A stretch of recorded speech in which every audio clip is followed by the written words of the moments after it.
బొమ్మలాంటి ఆమె పక్కనుంటే పగలే వెన్నెలనే కురిపిస్తా నీడలాగా నాతో ఏడడుగులు సాగితే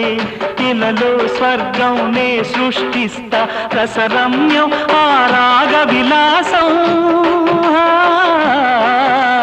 రసరమ్యం ఆ రాగ విలాసం వసివాడదు అది ఆ జన్మాంతం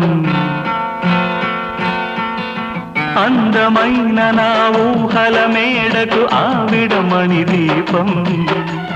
అంది అందని నాశలకు ఆమె ప్రతిరూపం ఆ తలపే నా ధ్యానం ఆ అభినవ దేవత నా ప్రాణం